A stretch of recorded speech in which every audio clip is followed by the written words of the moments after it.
नमस्कार विद्यार्थी मित्रांनो, आपणा सर्वांचं ज्ञानदीप अकॅडमीच्या ऑनलाईन व्यासपीठावरती मनापासून स्वागत आहे. मित्रांनो, आज आपण शब्दांच्या जाती या घटकाला सुरुवात करणार आहोत आणि शब्दांच्या जातीमधील पहिली जात ती म्हणजे नाम या गोष्टीचा आपण या ठिकाणी अभ्यास करणार आहोत. मित्रांनो, शब्दांच्या एकूण जाती किती आहेत असा बराच वेळेला सरळ शिवेला प्रश्न असतो. तर लक्षात घ्या, शब्दांच्या एकूण 8 जाती आपल्याला या ठिकाणी अभ्यास कराव्या लागतात. शब्दांच्या 8 जाती कोणत्या आहेत लक्षात राहू द्या. नाम, सर्वनाम, नाम, सर्वनाम, विशेषण, क्रियापद, बघा, क्रियाविशेषण अव्यय, क्रियाविशेषण अव्यय. शब्दांची जात ही शब्दाच्या कामावरून ठरत असते, लक्षात ठेवा. अतिशय महत्वाचं वाक्य आहे. शब्दाची जात फिक्स अशी नसते. शब्दाचं वाक्यातील काम जर बदललं तर शब्दाची जात बदलते. म्हणून शब्दाची जात ही शब्दाच्या कामावरून ठरते, लक्षात ठेवा. क्रियाविशेषण अव्यय, शब्दयोगी अव्यय, शब्दयोगी अव्यय, उभयान्वयी अव्यय,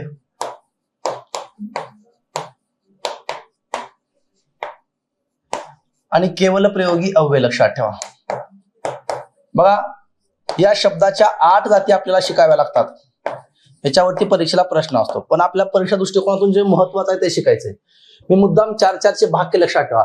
नाम, सर्वनाम, विशेषण आणि क्रियापद या शब्दांच्या विकारी जाती आहेत, लक्षात ठेवा. विकारी, आता विकारी म्हणजे काय सांगणार आहे तुम्हाला मी. विकारीला दुसरं नाव आहे सव्यय, लक्षात ठेवा. सव्यय. आणि क्रियाविशेषण अव्यय, शब्दयोगी अव्यय, उभयान्वयी अव्यय आणि केवल प्रयोगी अव्यय या शब्दांच्या अविकारी जाती आहेत, लक्षात ठेवा. अविकारीलाच अव्यय असं देखील म्हणतात, विसरायचं नाही. आता विकारी म्हणजे काय, तर ज्या शब्दामध्ये लिंग, वचन यानुसार काळ, पुरुष, अर्थ यानुसार बदल होतो त्याला विकारी म्हणायचं.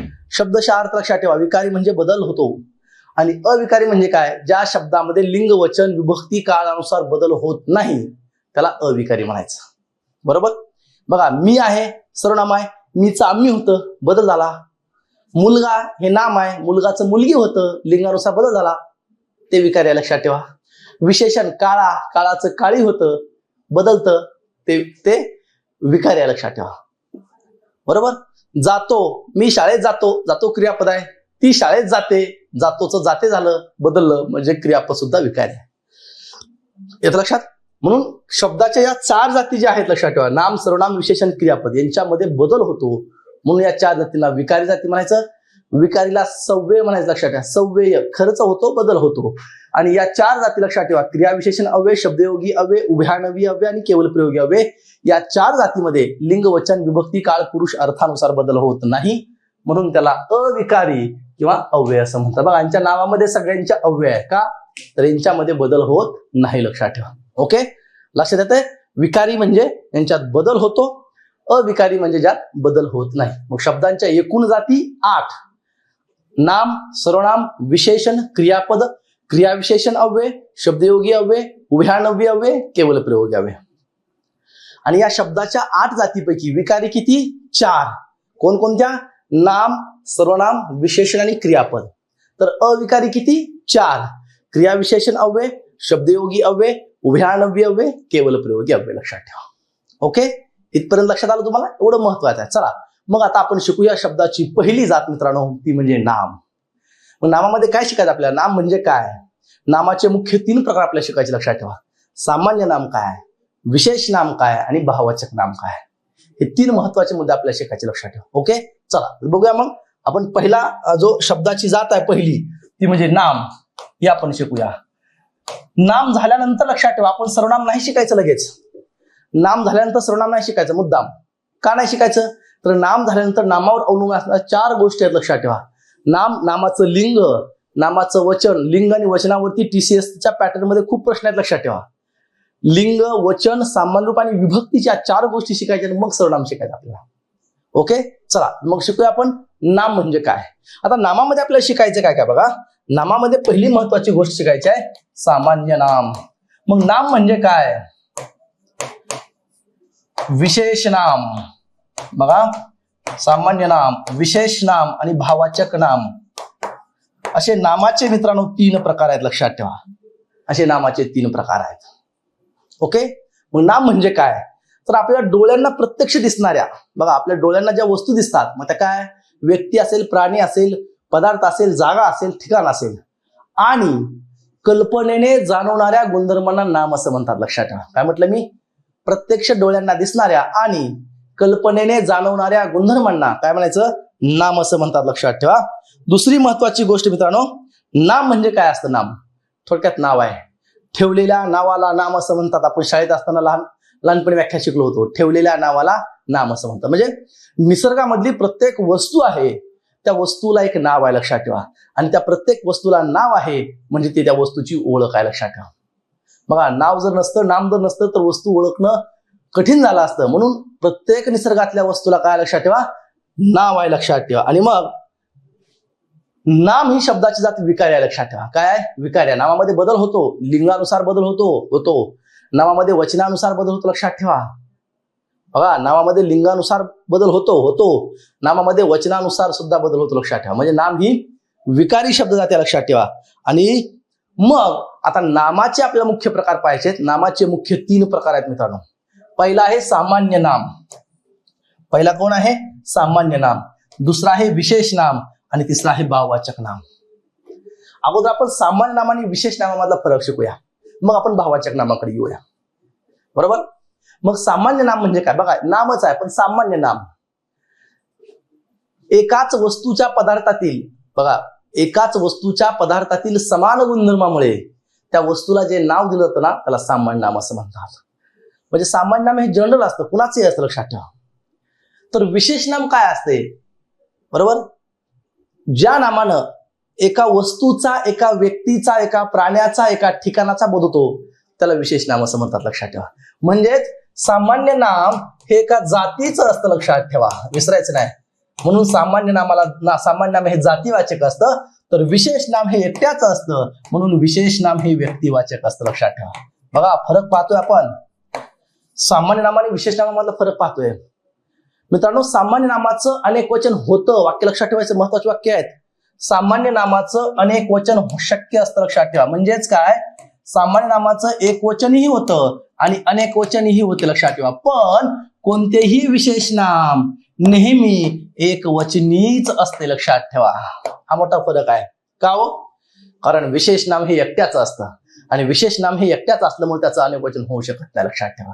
आणि जर विशेष नामाचं अनेक वचन केलं तर ते सामान्य नाम होत असतं. म्हणून 2 वाक्य लक्षात राहिली. बघा, विशेष नाम हे सामान्य नाम हे काय? जातीवाचक आहे, तर विशेष नाम हे व्यक्तिवाचक आहे. सामान्य नामाचे अनेक वचन होतं. लक्षात ठेवा. म्हणजे एक वचन तर असणारच आहे, पण विशेष नामाचं अनेक वचन होत नाही. लक्षात ठेवा. म्हणजे कोणतंही विशेष नाम नेहमी एक वचनीच असतं. लक्षात ठेवा.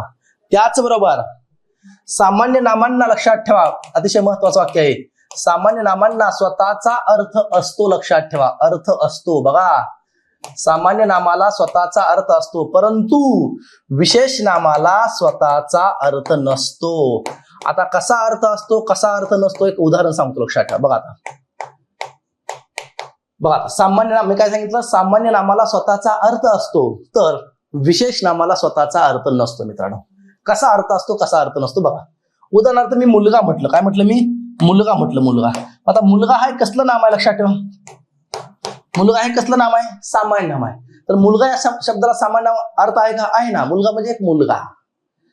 बरोबर. देश सामान्य नाम आहे. देश म्हणजे एक देश आला. म्हणजे कोणत्याही सामान्य नामाला स्वतःचा अर्थ आहे. लक्षात ठेवा. तसं कोणत्याही विशेष नामाला स्वतःचा अर्थ नाही. कसं नाही बघा. उदाहरणार्थ मी गंगा म्हटलं. गंगा. आता गंगा हे विशेष नाम आहे. लक्षात ठेवा. पण या गंगा या शब्दाला स्वतःचा एक अर्थ आहे का? अजिबात नाही. का नाही? तुम्ही म्हणसाल गंगा म्हणजे नदी आहे. बरोबर आहे, पण गंगा याचा अर्थ नदीच कोण म्हटलं तुम्हाला? गंगा एका मुलीचंही नाव असू शकतं. लक्षात ठेवा. बघा, गंगा मुलीचं नाव असू शकतं, गंगा नदीचं नाव असू शकतं, गंगा गायीचं पण नाव असू शकतं. लक्षात ठेवा. कुणाचंही नाव असू शकतं गंगा. म्हणजे गंगा या शब्दाला एक स्वतःचा अर्थ आहे का? नाही. का? तर गंगा या शब्दातून नदी, मुलगी, गाय असा कोणताही अर्थ निघू शकतो. लक्षात ठेवा. पण कोणत्याही सामान्य नामातून स्वतःचा एकच अर्थ येतो. भारत म्हटलं मी. भारत. भारत याचा अर्थ देश आहे का? नाही. भारत मुलाचंही नाव असू शकतं. लक्षात ठेवा. तसं मी शाळा म्हटलं, शाळा सामान्य नाम आहे, शाळा म्हटलं की शाळा शब्दाचा अर्थ एकच, शाळा म्हणजे शाळाच. म्हणून वाक्य महत्वाचं आहे. सामान्य नामांना स्वतःचा अर्थ असतो मित्रांनो, पण विशेष नामांना मात्र स्वतःचा अर्थ नसतो, लक्षात ठेवा. येतं लक्षात? अतिशय महत्वाचं आहे. कुठलंही विशेष नाम घ्या तुम्ही, कुठलंही विशेष नाम घ्या, बरोबर, कोणत्याही विशेष नामाला स्वतःचा एक अर्थ नसतो, लक्षात ठेवा. ओके, दोन्हीतला फरक लक्षात आहे ना? विशेष नाम एकट्याचं असतं, ज्या नामानं एका विशिष्ट व्यक्तीचा, प्राण्याचा, ठिकाणाचा बदल होतो ते नाम म्हणजे विशेष नाम असतं. तर एकाच पदार्थातील समान गुणधर्मामुळे त्या वस्तूला जे सर्वसामान्य नाव दिलं जातं त्याला सामान्य नाम असं म्हणतात, लक्षात ठेवा. मग सामान्य नाम हे जातीवाचक असतं, तर विशेष नाम व्यक्तिवाचक असतं. सामान्य नामाचं अनेक वचन होतं, तर विशेष नामाचं अनेक वचन होत नाही, म्हणजे विशेष नाम नेहमी एकवचनीच असतं, लक्षात ठेवा. बरोबर, सामान्य नामांना स्वतःचा अर्थ असतो, तर विशेष नामांना स्वतःचा अर्थ नसतो, लक्षात ठेवा. कसा असतो कसा नसतो मी तुम्हाला उदाहरणासहित सांगितलं, लक्षात ठेवा. ओके, हा मुद्दा लक्षात आला. पुढचा एक महत्त्वाचा मुद्दा लक्षात ठेवायचा बघा, मी काही नामं लिहितो, लक्षात ठेवा. जर पदार्थवाचक नाम असेल, पदार्थवाचक नाम असेल, लक्षात ठेवा, किंवा समूहवाचक नाम असेल, बघा लक्षात ठेवा, हे पण पदार्थवाचक नाम असेल किंवा समूहवाचक नाम असेल, तर या पदार्थवाचक नामाचा आणि समूहवाचक नाम कोणकोणते आहेत? पदार्थवाचक नाम बघा, उदाहरणार्थ मी म्हटलं साखर म्हटलं मी, बरोबर, लोखंड म्हटलं मी, साखर म्हटलं, लोखंड म्हटलं, कापड म्हटलं, हे सगळे पदार्थ आहेत, लक्षात ठेवा, बरोबर. आणि समूहवाचक नाम कोणते आहेत? लक्षात ठेवा, कळप असेल, कळप, बघा कळप, थवा, समिती, लक्षात ठेवा, विचारल्या परीक्षेला किती वेळा, समिती, संसद, बरोबर, कळप, थवा, समिती, संसद, वर्ग, गुच्छ. आता नीट लक्ष द्या, ही समूहवाचक नाम आहेत, एका समूहाला दिलेली नाम आहेत, लक्षात ठेवा. बघा, साखर, लोखंड, कापड, दही, गहू, ज्वारी हे पदार्थ आहेत, ही पदार्थाला दिलेली नाव आहेत. तर कळप, थवा, समिती, संसद, संसद लक्षात ठेवा, वर्ग, गुच्छ, बरोबर, मंडळ, ढीग, रास हे समूहाला दिलेली नाव आहेत, लक्षात ठेवा. पण मराठीमध्ये वाक्य लक्षात ठेवा, पदार्थवाचक नाम असतील, वाक्य लक्षात ठेवा, किंवा समूहवाचक नाम असतील, तर पदार्थवाचक नामांचा आणि समूहवाचक नामांचा समावेश नेहमी सामान्य नामात केला जातो, लक्षात ठेवा. म्हणजेच हे दोन्ही नाम ही सामान्य नाम म्हणून ओळखली जातात, लक्षात ठेवा. म्हणजेच उद्या जर परीक्षेला प्रश्न विचारला, समिती या नामाचा प्रकार ओळखा, उत्तर असणार आहे सामान्य नाम. लोखंड या नामाचा प्रकार ओळखा, असणार आहे सामान्य नाम. लोखंड जरी मूळचं पदार्थवाचक नाम असलं, समिती जरी मूळचं समूहवाचक नाम असलं, तर मराठीमध्ये समूहवाचक नाम आणि पदार्थवाचक नाम असा वेगळा प्रकार केला जात नाही, त्यांचा समावेश हा सामान्य नामात केला जातो. हा, तर तुम्हाला परीक्षेला प्रश्न विचारला, समिती या नामाचा प्रकार ओळखा, आणि जर पर्यायामध्ये समूहवाचक नाम असलं तर तुम्ही अगोदर समूहवाचक नाम लिहा. पण जर समूहवाचक नाम नसेल तर उत्तर तुमचं असणार आहे सामान्य नाम. लक्षात येते का? हे महत्वाचं आहे. समूहवाचक नाम पर्याय असेल तर समूहवाचकला, लोखंड या नामाचा प्रकार ओळखा, पर्यायामध्ये पदार्थवाचक नाम असेल तर आधी पदार्थवाचकला प्रेफरन्स द्या. पण जर पदार्थवाचक नाम नसेल तर ते मात्र कुठलं नाम असेल? सामान्य नाम असतं. येतं लक्षात? म्हणून मी पुन्हा एकदा सांगतोय, मराठीमध्ये पदार्थवाचक नाम आणि समूहवाचक नाम यांचा समावेश नेहमी सामान्य नामात केला जातो. म्हणजे ही सगळी कसली नाम आहेत? सामान्य नाम आहेत, लक्षात ठेवा. ओके, हा पहिला मुद्दा एक लक्षात ठेवा. दुसरी गोष्ट बघा, जर एखाद्या सणाचं नाव असेल, बघा एखाद्या सणाचं नाव असेल, एखाद्या वाराचं नाव असेल, एखाद्या महिन्याचं नाव असेल, लक्षात ठेवा. सण, वार, महिना लक्षात ठेवा, बरोबर. एखाद्या ग्रहाचं नाव असेल, एखाद्या ऋतूचं नाव असेल, लक्षात ठेवा. तर सण, वार, महिना, ग्रह, ऋतू या नामांचा समावेश नेहमी विशेष नामात केला जातो, लक्षात ठेवा. बरोबर. म्हणजे मी दिवाळी म्हटलं, दिवाळी हा सण आहे, सण हा शब्द विशेष नाम नाही, वार हा शब्द सामान्य नाम आहे, महिना सामान्य नाम आहे. पण एखाद्या महिन्याचं नाव असेल तर ते मात्र विशेष नाम असं, लक्षात ठेवा. उदाहरणार्थ मी सण म्हटलं, दिवाळी म्हटलं, दसरा म्हटलं, विशेष नाम. सोमवार, मंगळवार, बुधवार विशेष नाम. जानेवारी, फेब्रुवारी, चैत्र, वैशाख विशेष नाम. ग्रह सोम, मंगळ, बुध, शनी विशेष नाम. ऋतू असतील, वर्षा असेल, उन्हाळा, पावसाळा, वर्षा, मराठी ऋतू 6 ऋतूपैकी कुठलाही ऋतू असेल तर ते सुद्धा कसलं नाम? विशेष नाम. म्हणून लक्षात ठेवायचं, सणाचं नाव असेल, वाराचं नाव असेल, महिन्याचं नाव असेल, ग्रहाचं नाव असेल, यांचा समावेश नेहमी कुठं करायचा? विशेष नामात करायचा. येतं लक्षात? अतिशय महत्वाचा मुद्दा आहे. मी पुन्हा सांगतोय, पदार्थवाचक नाम आणि समूहवाचक नाम यांचा समावेश नेहमी सामान्य नामात करायचा. तर सण, वार, महिना, ग्रह यांचा समावेश नेहमी कुठं करायचा? लक्षात ठेवा, विशेष नामात करायचं. ओके, चला आता आपण काही सामान्य नामं बघूया आणि त्या सामान्य नामापासून कोणकोणती विशेष नामं तयार होऊ शकतात. लक्षात ठेवा, परीक्षेला प्रश्न विचारला जाऊ शकतो. लक्षात ठेवा. ओके, सामान्य नाम आणि त्याची विशेष नामं. बघा, मी जर म्हटलं, बघा लक्षात ठेवा, मुलगा, बघा मुलगा हे कसलं नाम आहे? लक्षात ठेवा, सामान्य नाम आहे. लक्षात ठेवा. ओके, मुलगी हे सुद्धा सामान्य नाम आहे. लक्षात ठेवा. गाव हे सामान्य नाव आहे. नदी हे सामान्य नाव आहे. लक्षात ठेवा. बरोबर. पर्वत हे सामान्य नाम आहे. लक्षात ठेवा. बरोबर. देश सामान्य नाम आहे. शहर सामान्य नाम आहे. लक्षात ठेवा. आता कोणत्याही, बघा मुलगा हे सामान्य नाम आहे, पण कोणत्याही मुलाचं नाव असेल तर ते मात्र काय असेल? विशेष नाम असेल. मग राम असेल, श्याम असेल, महेश असेल, गणेश असेल, सुरेश असेल, रुद्र असेल, काही बी घ्या, विशेष नाम आहे. मुलगी हे स्वतः सामान्य नाम आहे, पण कोणत्याही मुलीचं नाव घ्या. लक्षात ठेवा. ऐश्वर्या घ्या, रुपाली घ्या, बरोबर, रजनी घ्या, काही नाव घ्या, ते कसलं नाम असेल? विशेष नाम. गाव हे कसलं नाम आहे? सामान्य नाम, पण एखाद्या गावाचं नाव विशेष नाम आहे. लक्षात ठेवा. नदी हे सामान्य नाम आहे, पण गंगा असेल, गोदावरी असेल, सिंधू असेल, कृष्णा असेल, कावेरी असेल, नर्मदा असेल, ही नदीची नावं काय असतील? विशेष नाम असेल. पर्वत लक्षात ठेवा, पर्वत हे सामान्य नाम आहे, पण हिमालय असेल, अरवली असेल, कोणत्याही पर्वताचं नाव असेल ते विशेष नाम आहे. लक्षात ठेवा. देश हा शब्द सामान्य नाम आहे, पण भारत असेल, पाकिस्तान असेल, ऑस्ट्रेलिया असेल, कोणत्याही देशाचं नाव हे विशेष नाम आहे. शहर हे स्वतः कसलं नाम आहे?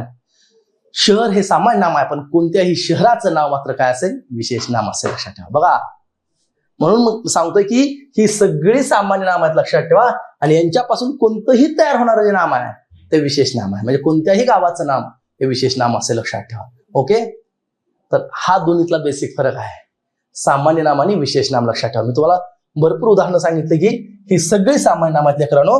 आणि यांच्यापासून बघा, एखादा आडनाव असेल, आडनाव सुद्धा सामान्य नाम आहे, आणि त्या व्यक्तीचं आडनाव पाटील असेल, जगताप असेल, हे विशेष नाम आहे. वार हा शब्द सामान्य नाम आहे, पण वाराचं नाव हे काय असणार आहे? सोमवार, मंगळवार, बुधवार, गुरुवार, शुक्रवार, शनिवार, रविवार हे विशेष नाम असणार. लक्षात ठेवा. ओके, तर अशा प्रकारे हा सामान्य नाम आणि विशेष नाम मधला फरक आहे. लक्षात ठेवा, छोटासा फरक. मग तुम्ही आणखी उदाहरणं बघितली पाहिजे. लक्षात ठेवा, सामान्य नाम आणि विशेष नामामध्ये. ओके, चला. आणि तिसरा नामाचा एक महत्वाचा प्रकार राहील आपला, तो म्हणजे भाववाचक नाम. बघा, मी भरपूर काही गोष्टी सांगतो. लक्षात ठेवा.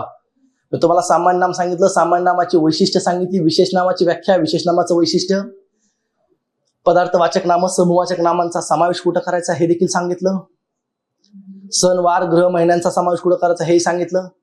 मग सामान्य नामापासून विशेष नाम आपण कोणकोणती कशी तयार होतात ते देखील पाहिलं. ओके, आणि तिसरा महत्वाचा नामाचा प्रकार तो म्हणजे भाववाचक नाम. लक्षात ठेवा. हे भाववाचक नाम एक आपण पाहूया. आता भाववाचक नाम कशाला म्हणतात? बघा, ज्या नामानं सजीवातील भाव, बघा, ज्या नामानं सजीवातील भाव आणि निर्जीव वस्तूतील गुणधर्म समजतो. काय म्हटलं? ज्या नामानं सजीवातील भाव आणि निर्जीव वस्तूतील गुणधर्म समजतं ते नाव म्हणजे भाववाचक नाम असतं. अतिशय महत्वाचे काही मुद्दे सांगतो तुम्हाला मी इथं. बघा, भाववाचक नाम,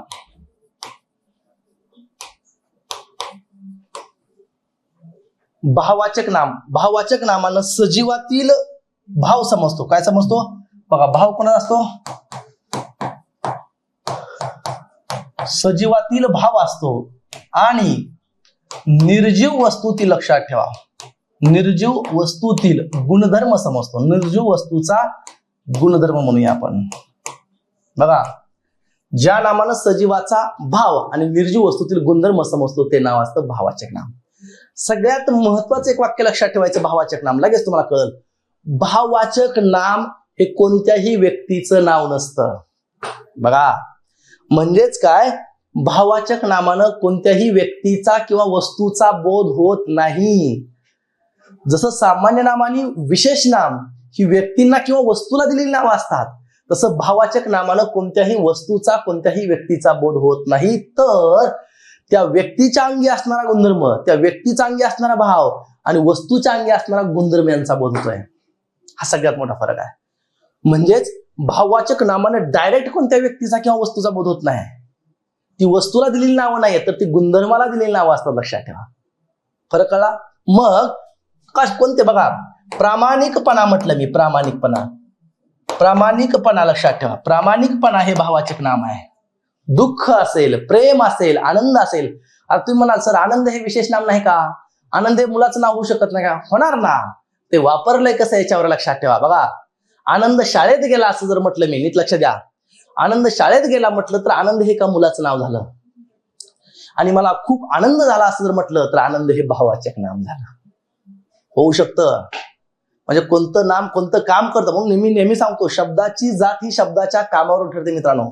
शब्दाचं काम बदललं की शब्दाची जात बदल. बघा, आनंदचा अर्थ बदलला पहिल्या वाक्यात. आनंद शाळेला गेला याचा अर्थ आनंद मुलाचं नाव आहे. आणि मला खूप आनंद झाला असं म्हटलं तर मला भाव आहे. लक्षात ठेवा, ते भाववाचक नाम झालं.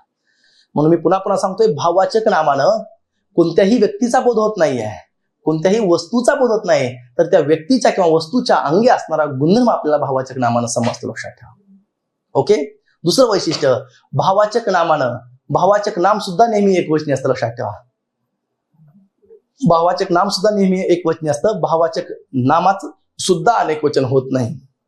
कारण का, सजीवातला भाव असेल किंवा गुणधर्म असेल, कुठे जरी गेलं तरी ते एकच असतात, ते बदलत नाहीत. लक्षात ठेवा. मग आता कोणकोणती भाववाचक नाम आहेत बघा.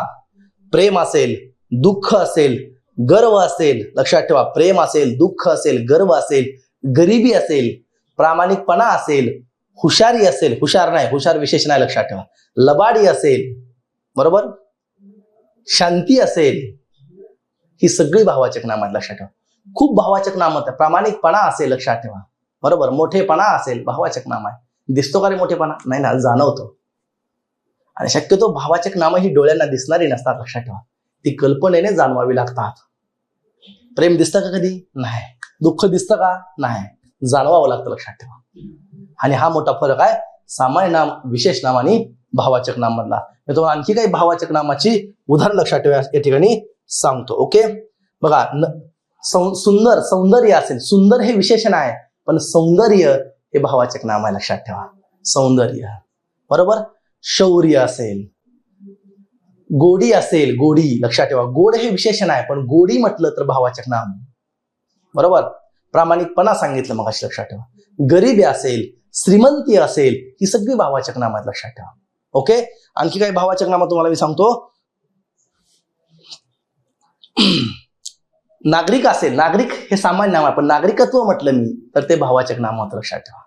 शांती असेल, लबाडी असेल, गोडी असेल, आपुलकी असेल, प्रामाणिकपणा असेल, मोठेपणा असेल. लक्षात ठेवा.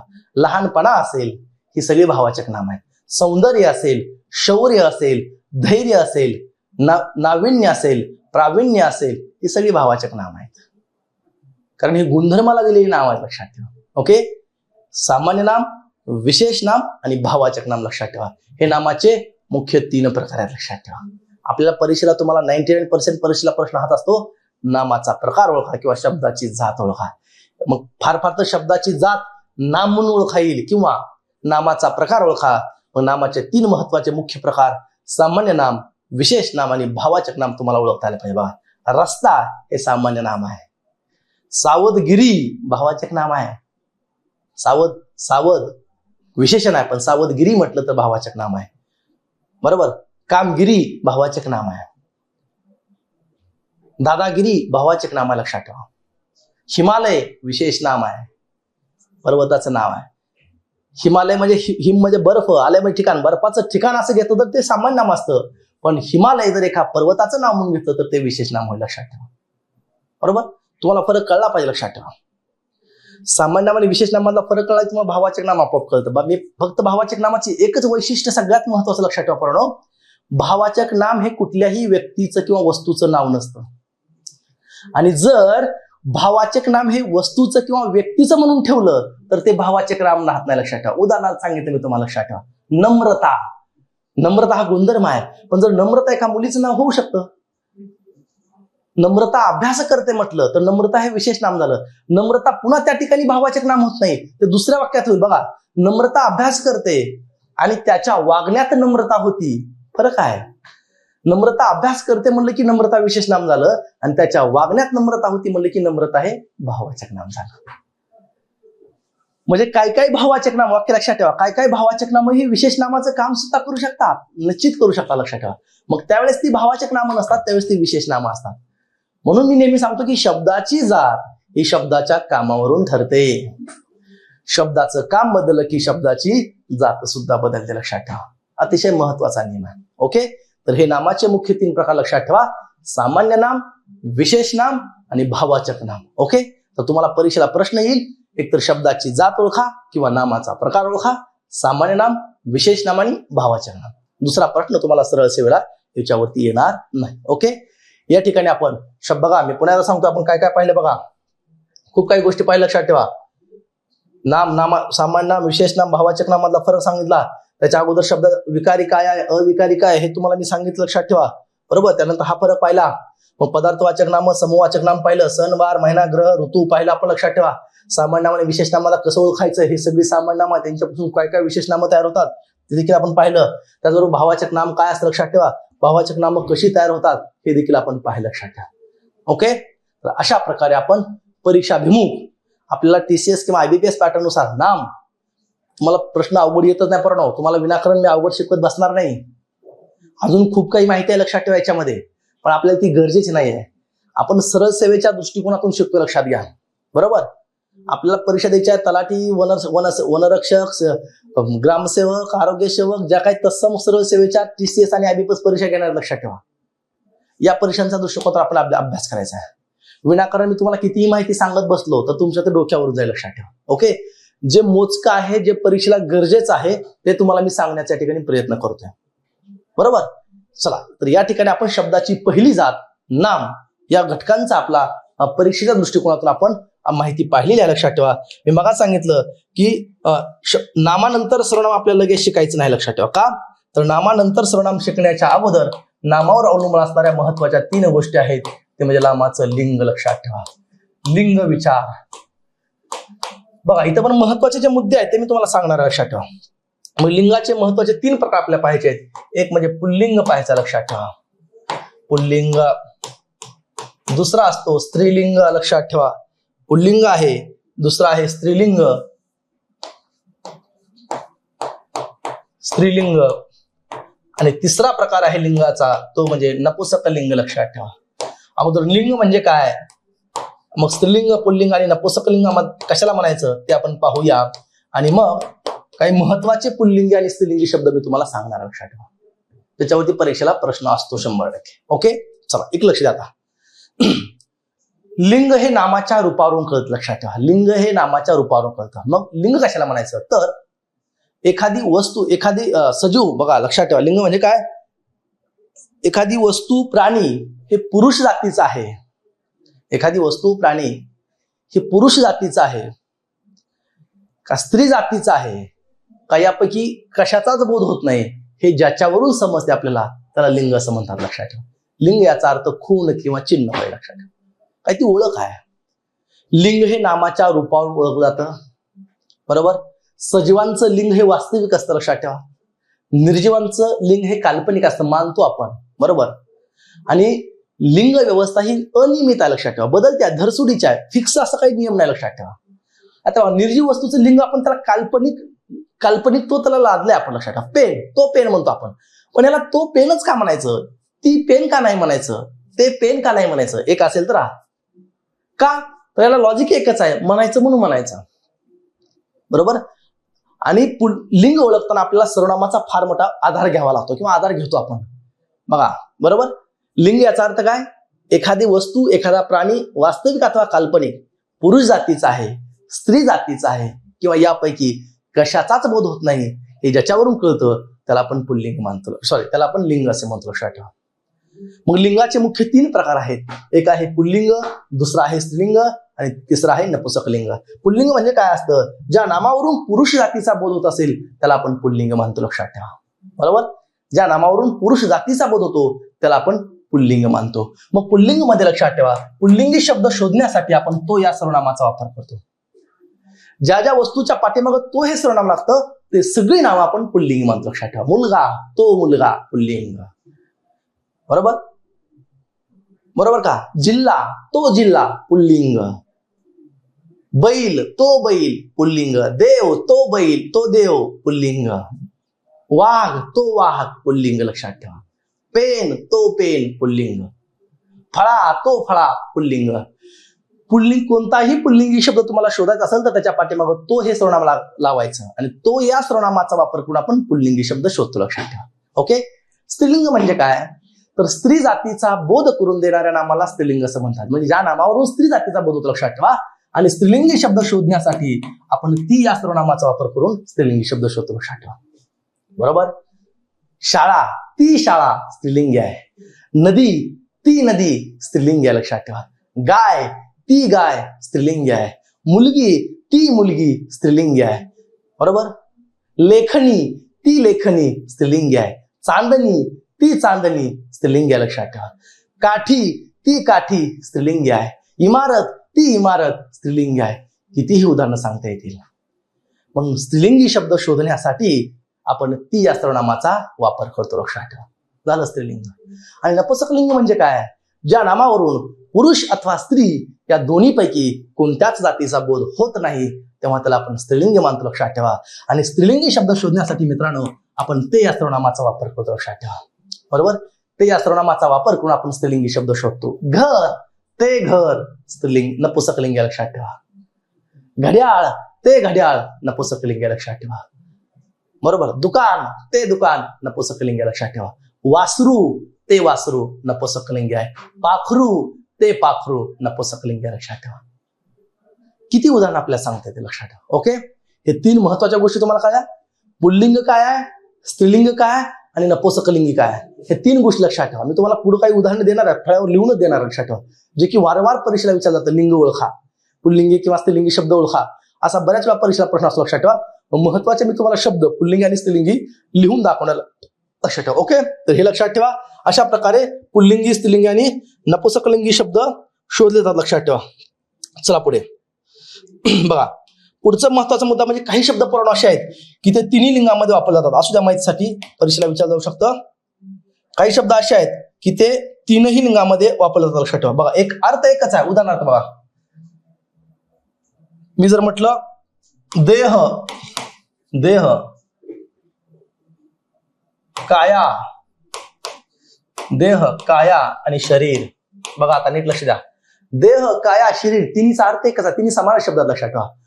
पण जरी तिन्हीचा अर्थ एक असला तरी तिन्हीची लिंग मात्र वेगवेगळी आहेत. म्हणून एकाच अर्थाचे शब्द, वाक्य लक्षात ठेवा, महत्वाचा मुद्दा आहे. एकाच अर्थाचे शब्द तीन वेगवेगळ्या लिंगात आढळतात. लक्षात ठेवा. काय म्हटलं?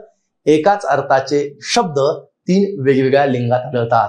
मग आपण म्हणतो, काय म्हणतो आपण? लक्षात ठेवा. देह तो देह पुल्लिंग आहे. लक्षात ठेवा. काया ती काया स्त्रीलिंग आहे. शरीर ते शरीर नपुंसकलिंग आहे.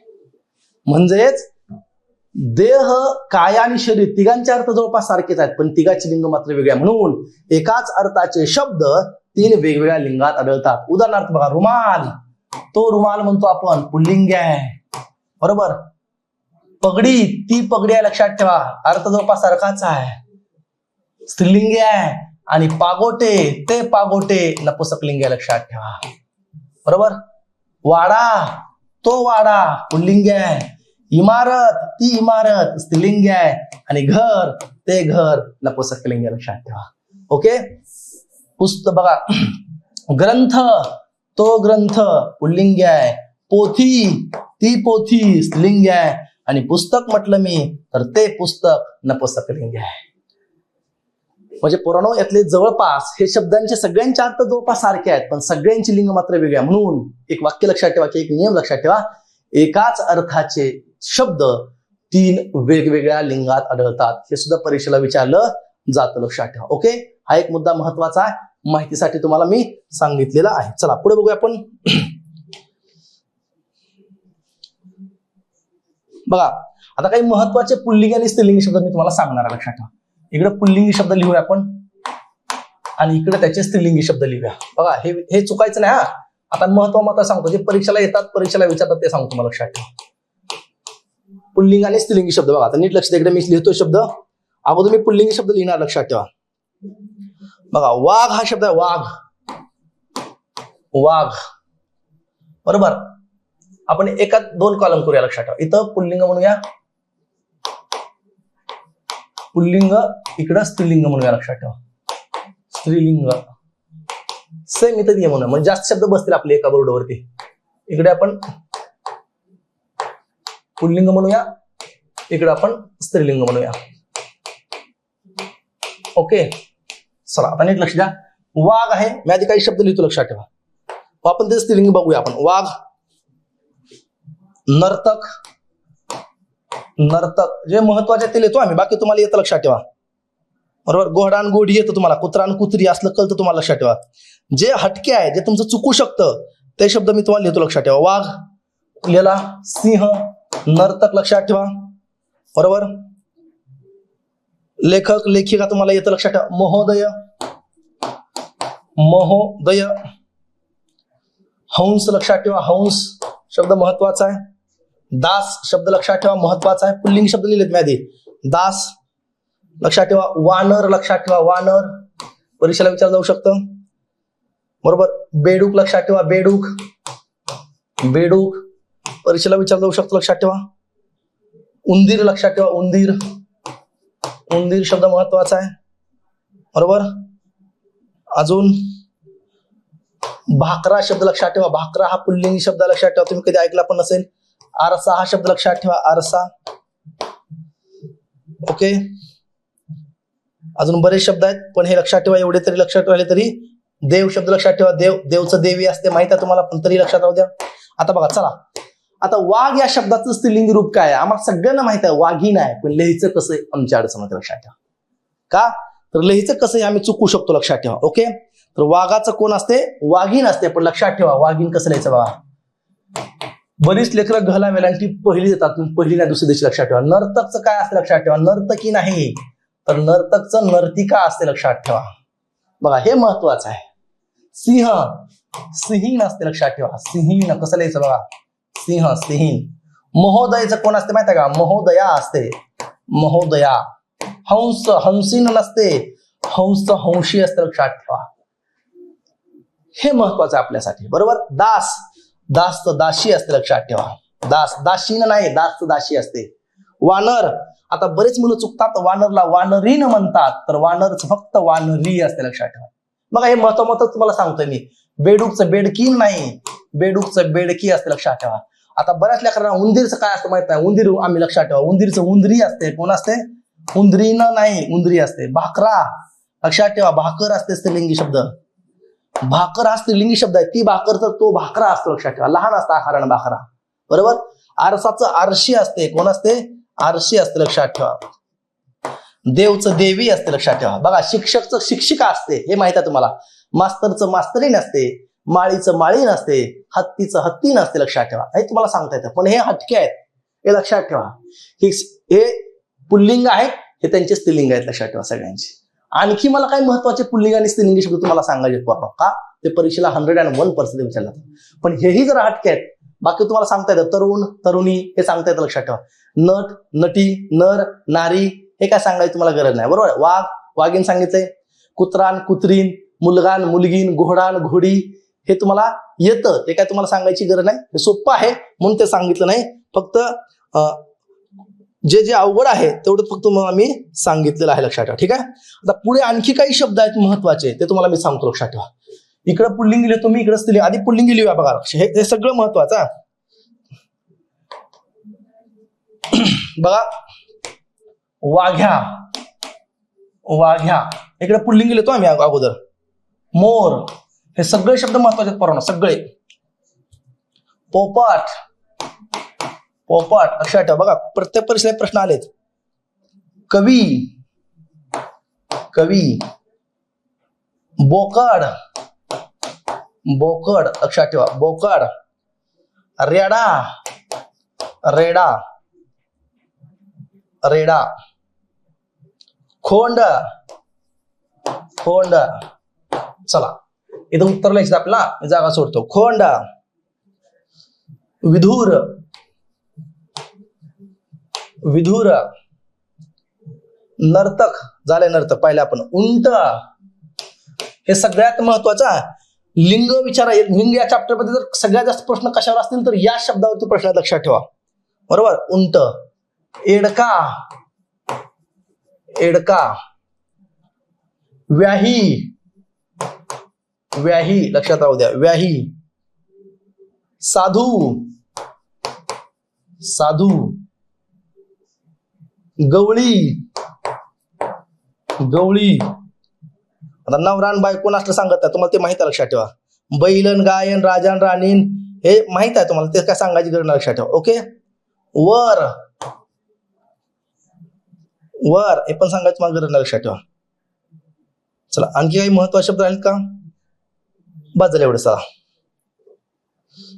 आता बघा, चला हे सगळ्यात महत्वाचा. चला वाघ्याची कोण असते माहित आहे? वाघ्या मुरळी माहित आहे सर्वांना, लक्षात ठेवा. विसरायचं नाही आता. हे अतिशय महत्वाचे शब्द आहेत. 10-15 शब्द आहेत पण महत्वाचे आहेत. मोर, लांडोर असते, लक्षात ठेवा. हे स्त्रीलिंग आहेत. रेड पेन लिहिलेले स्त्रीलिंग आहेत. पोपट, पोपटीन नाही, पोपटची मैना असते, लक्षात ठेवा, मैना. कवीची कोण असते? लक्षात ठेवा, कवीची कवयित्री असते. शब्द कसा लिहायचा बघा, कवयित्री नाही, कवयित्री. बोकड शेळी असते, लक्षात ठेवा. रेडाचं म्हैस असते, लक्षात ठेवा. रेडा, म्हैस. रेड्याला 2 शब्द आहेत. महिषा म्हणतात रेड्याला, महिषा हेला. संस्कृत शब्द लक्षात राहू द्या. रेडा म्हणजे महिषा हेला असा शब्द आहेत. खोंड, खोंडची कालवड असते. खोंड माहित आहे का? गाईचं लहान पुल्लिंगी पिल्लू असतं त्याला खोंड म्हणतात, आणि गाईचं लहान स्त्रीलिंगी पिल्लू असतं त्याला कालवड म्हणतात, लक्षात ठेवा. ओके. चला विधूर. विधूर म्हणजे कोण? ज्याची बायको वारली आहे त्याला विधूर म्हणतात, आणि विधवा जिचा नवरा वारला आहे ती विधवा असते, लक्षात ठेवा. उंट, उंटाची सांडणी असते, लक्षात ठेवा. उंटाची कोण असते? सांडणी असते. पुढे बघा, एडका. एडका म्हणजे कोण? मेंढी असते, लक्षात ठेवा, मेंढी.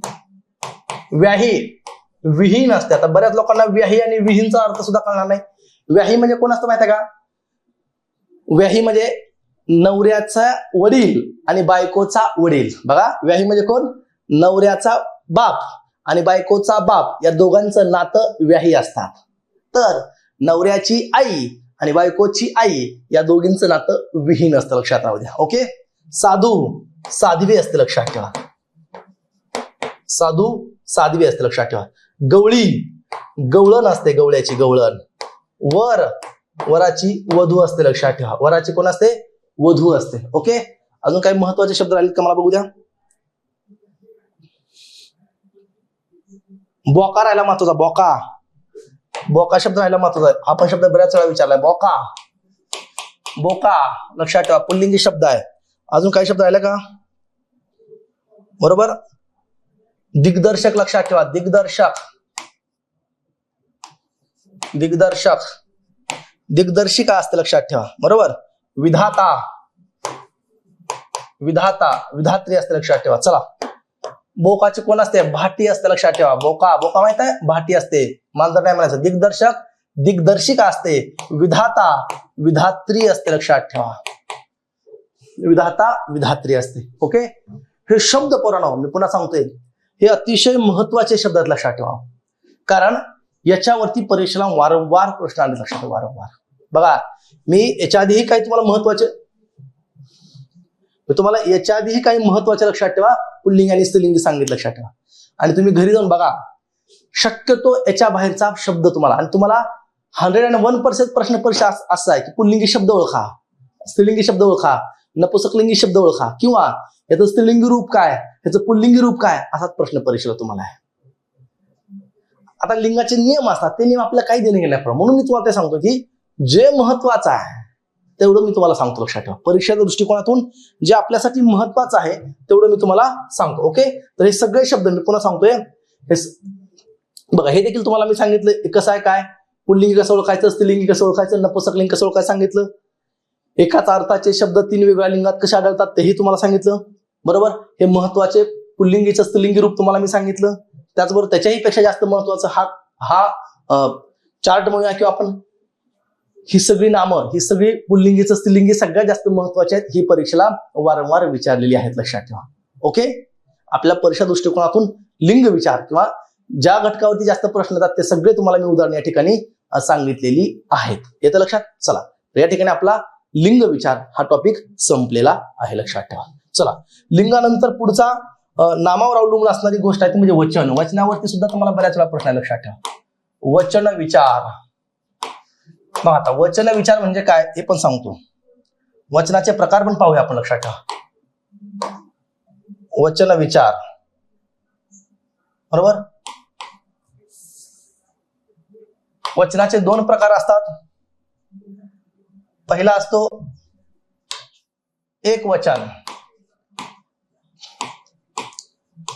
एक वचन. दुसरा असतो अनेक वचन. अनेक वचन, त्यालाच बहुवचन सुद्धा म्हणतात. बहुवचन, बरोबर. वचन मग एक वचन कोणतं, आणि तुम्हाला वचनामध्ये सुद्धा हाच प्रश्न आहे की याचं एक वचन ओळखा, याचं अनेक वचन ओळखा. किंवा कधी कधी प्रश्न असतो निश्चित एक वचनी शब्द ओळखा. मग असा एक मुद्दा, ते एक मुद्दा तुम्हाला मी नवीन सांगतो. ओके. कधी कधी परीक्षेला निश्चित एक वचनी शब्द ओळखा असा प्रश्न असतो, निश्चित अनेक वचनी शब्द ओळखा असा एक प्रश्न असतो. काय भानगड आहे ती देखील सांगतो, आणि काही महत्वाच्या शब्दाची एक वचन आणि अनेक वचन आपण पाहू. चला, त्याच्या अगोदर वचन म्हणजे काय. वचन म्हणजे काय, संख्या आहे, हो, बरोबर. नामाच्या रूपावरून वस्तू एक आहे की एकापेक्षा जास्त आहे याचा जो बोध होतो त्याला वचन असं म्हणतात. वचन म्हणजे वस्तूंची किंवा नामांची काय आहे, संख्या आहे. जर वस्तू एक असेल तर त्याला आपण एक वचन म्हणतो, आणि जर वस्तू एकापेक्षा जास्त असतील तर त्याला आपण अनेक वचन म्हणतो. अनेक वचनाचं दुसरं नाव आहे बहुवचन, बरोबर. मुलगा एक वचन आहे. मुलगे म्हटलं अनेक वचन आहे.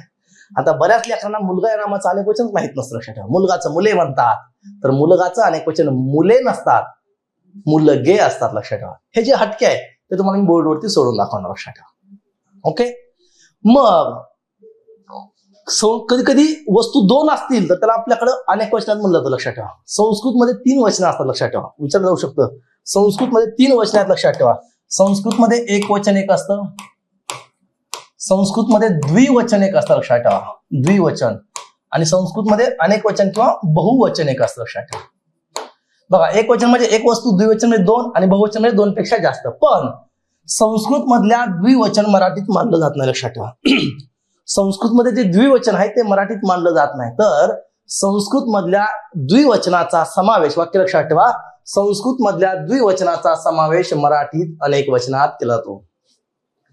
मराठीत 2च वचन, वस्तू एक असेल एक वचन, एकापेक्षा जास्त असतील मग ती 2 असू द्या किंवा 100 असू द्या अनेक वचन. जर इथं द्विवचन असेल, वस्तू 2 आहेत म्हणजे ते मराठीत कुठे येणार आहे, अनेक वचनात. म्हणून संस्कृत मधल्या द्विवचनाचा समावेश लेकरांनो मराठीत कुठे केला जातो, अनेक वचनात केला जातो, लक्षात ठेवा. बरोबर. कुठे केला जातो, अनेक वचनात केला जातो. मग एक वचन म्हणजे काय, ज्या नामाच्या रूपावरून एका वस्तूचा बोध होतो त्याला म्हणायचं एक वचन, आणि जर नामाच्या रूपावरून एकापेक्षा जास्त वस्तूचा बोध होत असेल तर त्याला काय म्हणायचं, अनेक वचन. अनेक वचनात दुसरं नाव काय, लक्षात ठेवा, बहुवचन असं म्हणतात. बघा, मी आत्ताच एक मुद्दा तुम्हाला सांगितला की निश्चित एक वचन काय असतं, लक्षात ठेवा. बघा, एक मुद्दा सांगायचा मला तुम्हाला, निश्चित एक वचन. नवीन मुद्दा सांगायचा मला मी, निश्चित एक वचन. बऱ्याच वेळा प्रश्न असतो, लक्षात ठेवा. निश्चित एक वचन कशाला म्हणायचं, आणि निश्चित अनेक वचन काय भानगड आहे बघा. निश्चित अनेक वचन. तर निश्चित एक वचन म्हणजे काय, निश्चित अनेक वचन. निश्चित अनेक वचन. मग आता निश्चित एक वचन म्हणजे काय, तर ज्या नामाचं अनेक वचनी रूप वेगळं आहे, ज्या नामाचं अनेक वचनी रूप वेगळं आहे, लक्षात ठेवा, त्याला निश्चित एक वचन मान. उदाहरण काय, मुलगा हा शब्द काय निश्चित एक वचन आहे, हो मुलगा. बघा, आता मुलगा हा शब्द आहे तो निश्चित एक वचनी शब्द आहे. का, कारण मुलगाचा अनेक वचन वेगळं आहे, मुलगी आहे, लक्षात ठेवा. घर हा शब्द निश्चित अनेक वचनी आहे. बघा आता, का, तर घरचं अनेक वचन घरे आहे, लक्षात ठेवा. म्हणजे ज्या नामाचं, लक्षात ठेवा, ज्या नामाचं अनेक वचनी रूप वेगळं आहे त्याला म्हणायचं ते नाम म्हणजे निश्चित एक वचनाम. तुम्ही जर म्हणलं शाळा, शाळा हा निश्चित एक वचनी शब्द होऊ शकत नाही. का, कारण शाळा हा एक वचनी सुद्धा शाळाच आहे आणि अनेक वचनी सुद्धा शाळाच आहे, लक्षात ठेवा. काय म्हणतो कळतं का मी तुम्हाला. शाळा हा शब्द निश्चित एक वचनी होऊ शकत नाही. का, कारण शाळा या शब्दाचं अनेक वचन तेच आहे. मग निश्चित एकवचनी शब्द कोणा म्हणायचं, तर ज्या नामाचं एक वचनाचं रूप वेगळं आहे आणि अनेक वचनाचं रूप वेगळं आहे त्या नावाला म्हणायचं निश्चित एकवचन. बरोबर. आणखी उदाहरण आपल्याला सांगता येतील. आंबा असेल, आंबा बघा, आंब्याचं अनेक वचन वेगळं आहे, आंबे आहे, पण म्हणजे याचा अर्थ आंबा हे कसं झालं, निश्चित एकवचनी शब्द लक्षात ठेवा. बरोबर.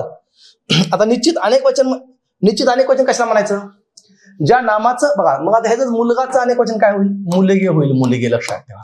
घरचं काय होईल, घरे होईल. आंबाचं काय होईल, आंबे होईल. म्हणजे मुलगे, घरे, आंबे ही निश्चित अनेक वचनी शब्द आहेत का, यांचं एक वचन वेगळं आहे. पण काही शब्द असे आहेत की ज्यांचं एक वचन ही तेच आहे आणि अनेक वचन ही तेच आहे.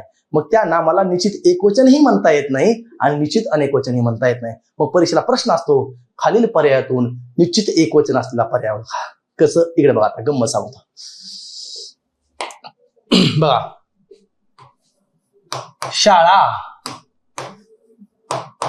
भाषा, रस्ता आणि दिशा असे 4 शब्द आहेत. परीक्षा प्रश्न कसा असतो, शाळा, भाषा, रस्ता, दिशा. प्रश्न असतो या दिलेल्या पर्यायातून निश्चित एकवचनी शब्द ओळखा, निश्चित एकवचनी नाम ओळखा. मग तुम्हाला आम्हाला लगेच कळलं पाहिजे, एक शाळा अनेक शाळा निश्चित सांगता येतं का, नाही. एक भाषा अनेक भाषा निश्चित सांगता येतं का, नाही. एक रस्ता अनेक रस्ते आहेत, लक्षात ठेवा. एक रस्ता अनेक रस्ते आहेत. एक दिशा अनेक दिशा आहेत. म्हणजे दिलेल्या पर्यायापैकी रस्ता हा शब्द असा आहे की तो निश्चित एकवचनी आहे, कारण रस्ता या नामाचं अनेक वचन रस्ते होतं, लक्षात ठेवा. असा प्रश्न असतो परीक्षेला. म्हणून तुम्हाला निश्चित एकवचन काय आहे, निश्चित अनेक वचन काय आहे हे तुम्हाला कळलं पाहिजे, लक्षात ठेवा. ओके. अजून एक उदाहरण सांगतो बघा. परीक्षेला विचारलं जातं, देव, वाघ, देव, वाघ, फूल, देव, वाघ, फूल आणि दगड. प्रश्न असतो यातला निश्चित एकवचनी शब्द ओळखा. मग लगेच कळलं पाहिजे तुम्हाला निश्चित एकवचनी कसं ओळखायचं. बघा, तर निश्चित एकवचनी ओळखण्यासाठी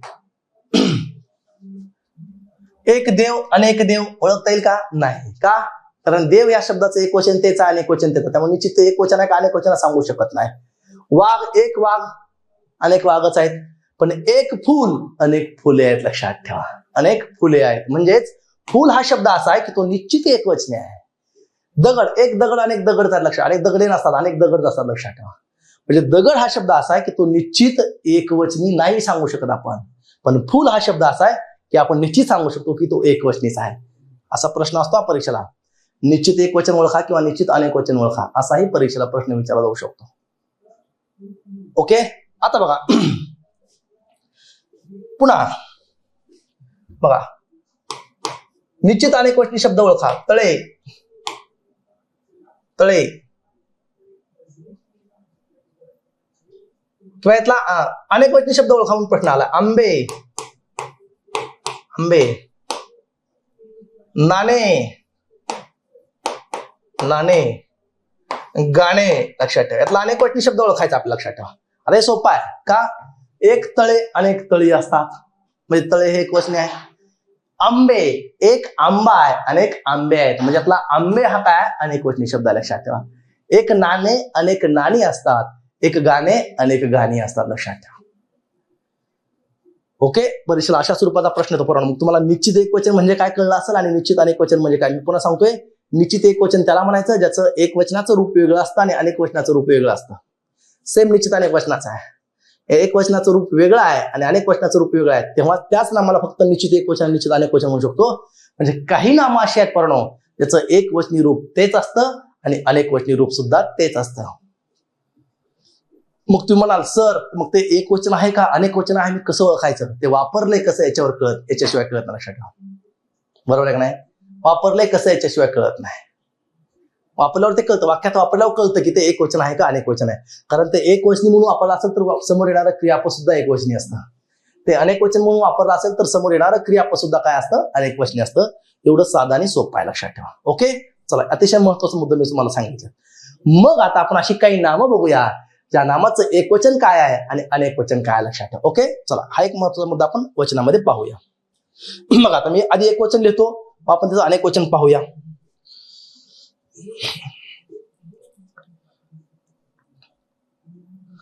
उंदीर, परीक्षेला बऱ्याच वेळा विचारतात. उंदीर, त्याचं अनेक वचन लिहायचं आपल्याला, लक्षात ठेवा. मुलगा, जे महत्वाचं आहे तेवढं लिहितो आम्ही, लक्षात ठेवा. बाकी तुम्हाला येतं, लक्षात ठेवा, अनेक वचन. बरोबर. कुत्रा, कुत्रे कळतं तुम्हाला. राजा, राजे. आंबा, आंबे. जिल्हा, जिल्हे. कवळा, कावळे. हे तुम्हाला असलं कळतं, लक्षात ठेवा. पण जे हटके आहे ते मी तेवढं फक्त लिहितो, लक्षात ठेवा. पेन, इकडे एक वचन लिहिलेत मी, लक्षात ठेवा. वेळ, वेळ, लक्षात ठेवा. चूक, महत्वाचा शब्द आहे, चूक. बरोबर. जे महत्वाचं तेवढं लिहितो आम्ही. म्हैस, विहीर, बहिणा. बघा, हे महत्वाचं आहे. का महत्वाचं सांगतो मला. बहिणा,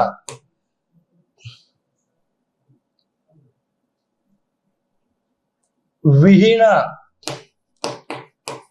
विहीणा. शाळा, शाळा.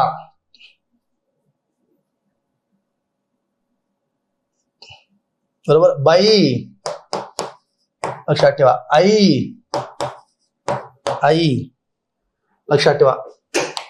दासी, अतिशय महत्वाचा शब्द आहे, चुकतो आपण इथं, लक्षात ठेवा. दासी, लक्षात ठेवा. तरुणी किंवा युवती म्हणून आपण, युवती. दासी झालं की युवती. देवी, देवी, लक्षात ठेवा. लेणी, लेणी. ओके. आई, आई घेतला का, घेतला आपण, आई घेतला. बरोबर. महत्व सांगतो तुम्हाला मी, जे अवघड जातं, लक्षात ठेवा. नदी, नद्या. भाकरी, भाकऱ्या. साडी, साड्या. खिडकी, खिडक्या. चांदणी, चांदणी असलं तुम्हाला इथं, लक्षात ठेवा. जे हटके आहे ते लिहितो आम्ही. सासू, लक्षात ठेवा. जाऊ, ऊ, पिसू. आधी एवढं पाहू, लक्षात ठेवा. आधी एवढे, हे सगळे एक वचनी शब्द आहेत. यांचं आपलं काय लिहायचं मित्रांनो, अनेक वचन लिहायचं. बघा, जे महत्वाचं आहे ते मी लिहिलोय, लक्षात ठेवा. आणि तुम्ही बघा, यातले बरेचसे शब्द परीक्षेला तुम्हाला आलेले असतील, लक्षात ठेवा. ओके, चला. एक उंदीर आहे, अनेक काय असतील, उंदर नाही. एक उंदीर, अनेक सुद्धा उंदीरच आहेत, लक्षात ठेवा. म्हणजे उंदीर या नामाचं अनेक वचन होत नाही. याचं कारण आहे, उंदीर या नामाचं अनेक वचन उंदीर असं, लक्षात ठेवा. म्हणजे उंदीरचं काय लिहा तुम्ही विचारलं तर अनेक वचन, एकतर पर्यायामध्ये उंदीर असेल किंवा पर्याय असेल, अनेक वचन होत नाही, असं सुद्धा उत्तर असू शकतं. चला, मुलगाचं काय असं, लक्षात ठेवा. मुलगाचं मुलगे असतं, अनेक वचन. मुलगाचं मुले नाही, लक्षात ठेवा. मुलगाचं मुलगे असं अनेक वचन आहे. पेन, एक पेन आहेत, लक्षात ठेवा. अनेक पेनच असतात, लक्षात ठेवा. वेळ, एक वेळ, अनेक वेळा असतं, लक्षात ठेवा.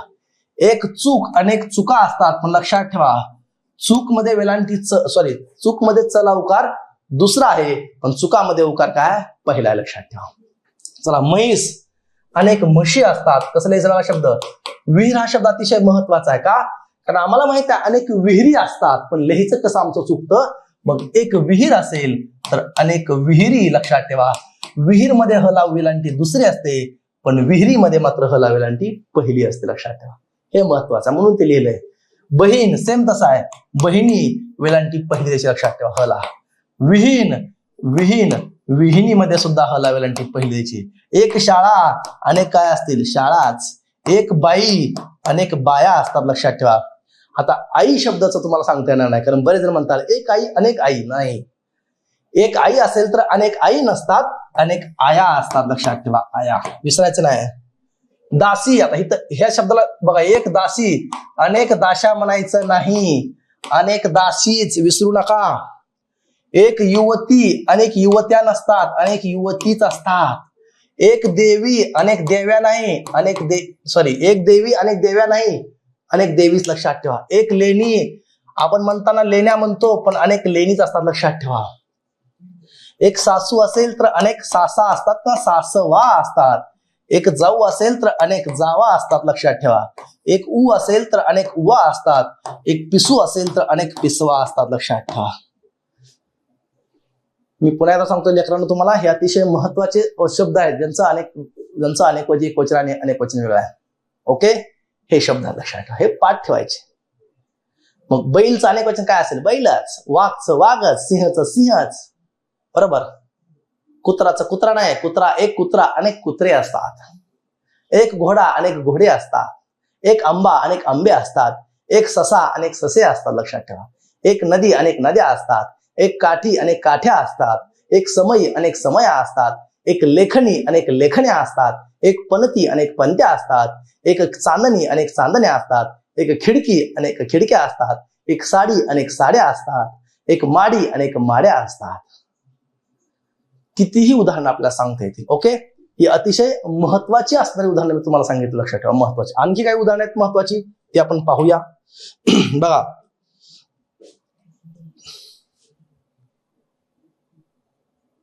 आणखी काही महत्वाची उदाहरणं आहेत ती तुम्हाला सांगतो. लक्षात ठेवा.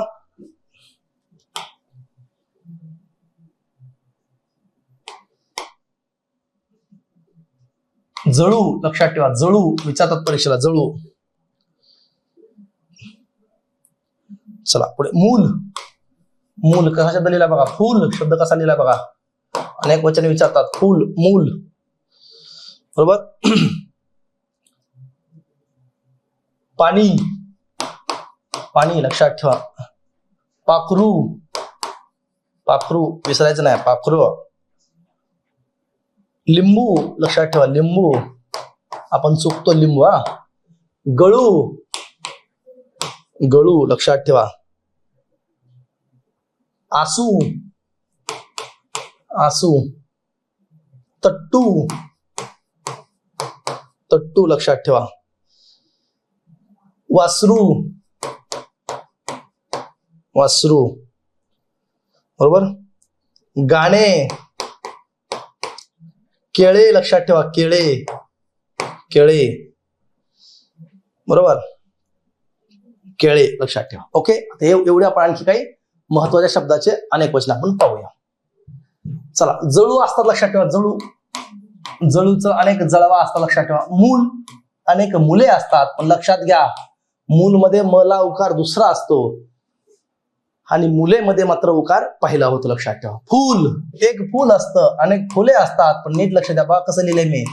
मुद्दाम. फुलला उकार दुसरा असतो फला, आणि फुले मध्ये मात्र उकार पहिला होतो. शुद्ध लेखनाचा नियम आहे. एक पाणी अनेक पाणीच असतं. लक्षात ठेवा. एक पाखरू अनेक पाखरं नसतात. लक्षात ठेवा. आपण पाखरं म्हणतो, पाखरे असतात. लक्षात ठेवा. एक लिंबू. आपण बघा बोली भाषेमध्ये, ग्रामीण भाषेमध्ये लिंब आण म्हणतो. लिंब आपण, आपल्याला सवय लागते. लिंबूच एक लिंबू असतं, अनेक लिंब नसतात. लक्षात ठेवा. तर अनेक लिंबे असतात. काय असतात? अनेक लिंबे असतात. लक्षात ठेवा. ह्यासाठी सांगतो तुम्हाला. एक गळू अनेक गळवे असतात. लक्षात ठेवा. काय असतात? गळवे. एक आसू. आसू म्हणजे अश्रू. अनेक आसवे असतात. एक तट्टू. तट्टू प्राणी. लक्षात ठेवा. अनेक तट्टे असतात. लक्षात ठेवा. वासरू. एक वासरू असेल तर अनेक वासरे असतात. एक गाणे असेल तर अनेक गाणी असतात. एक केळ. केळ नसतं, केळे हा शब्द खरा आहे, तर अनेक केळी असतात. लक्षात ठेवा.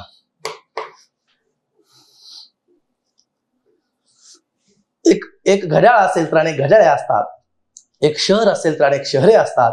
एक दुकान असेल तर अनेक दुकाने असतात. एक पुस्तक असेल तर अनेक पुस्तके असतात. किती उदाहरण. तुम्ही जर एवढं, तुम्हाला जर साध्या साध्या शब्दाचं जर अनेक वचन येत नसेल तर तुमचा अभ्यास करूनच काय उपयोग नाही. तुम्हाला जर साध्या साध्या शब्दाचं पुल्लिंगचं स्त्रीलिंग माहित नसेल तर उपयोग नाही. मी हे का लिहिलंय, जे हटके आहे, जिथं आपण चुकू शकतो. याचा अर्थ एवढे शब्द आहेत का पुल्लिंग स्त्रीलिंगचं? नाही. याचा अर्थ एवढे शब्द आहेत का एक वचनाचे अनेक वचन, आणि अनेक असंख्य शब्द लक्षात ठेवा. पण मी एवढंच काय घेतले, हे हटके आहेत, हे चुकू शकता, हे महत्वाचे म्हणून घेतलं. लक्षात ठेवा. ओके, येतं लक्षात. मग बाकीच्या गोष्टी तुम्हाला कळल्या पाहिजे. लक्षात ठेवा. साध्या साध्या गोष्टी असतात, किंवा जे सोप्या शब्दाचं लिंग असेल, सोप्या शब्दाचं अनेक वचन असेल, हे तुम्हाला ओळखता आलं पाहिजे. लक्षात ठेवा. तुम्हाला हे करता आलं पाहिजे. ओके, तर हे सगळे शब्द आपल्यासाठी खूप महत्वाचे. लक्षात ठेवा. बघा मी किती शब्द लिहिलेत. लक्षात ठेवा. हे सगळे शब्द आपल्यासाठी महत्वाचे आहेत. मी तुम्हाला हे देखील मुद्दा सांगितला. निश्चित एक बघा, इथं आपण वचनाविषयी जे काही महत्वाची माहिती आहे, ती माहिती आपली संपली. लक्षात ठेवा. शक्यतो तुमच्या कोणत्याही सरळ सेवेला वचनाचा ह्याच्या बाहेरचा प्रश्न येत नाही. लक्षात ठेवा. ओके, वचनामध्ये काय काय पाहिलं आपण पुन्हा एकदा पाहू. लक्षात ठेवा. बघा, एक वचन काय, वचन कशाला म्हणायचं, एक वचन काय आहे, अनेक वचन, बहुवचन, द्विवचन कुठं असतं, काय, सगळं पाहिलं आपण. त्याचबरोबर मी तुम्हाला निश्चित एकवचन काय असतं, निश्चित अनेकवचन काय असते देखील सांगितलं. परीक्षेला याच्यावरती प्रश्न कसा येतो म्हणून हे देखील सांगितलं. आणि मग महत्वाचे असणारे काही शब्द, त्यांचं एकवचन आणि अनेकवचन काय आहे हे देखील मी तुम्हाला सांगितलं. लक्षात ठेवा. बरोबर. याच्या बाहेरचा शक्यतो परीक्षेला प्रश्न येत नाही. तर अशा प्रकारे आपलं नामावर अवलंबून असणाऱ्या दोन गोष्टी, नामाचं लिंग आणि नामाचं वचन संपलं. तिसरी एक छोटीशीच गोष्ट लक्षात ठेवा, तेवढा मुद्दा आपण पाहूया. नामावर अवलंबून असणारी तिसरी गोष्ट, मग विभक्ती वगैरे आपण उद्या पाहूया. नामावर अवलंबून असणारी तिसरी गोष्ट म्हणजे नामाचं सामान्य रूप. लक्षात ठेवा, हे आपण पाहूया. सोपं आहे. सामान्य रूप काय असतं?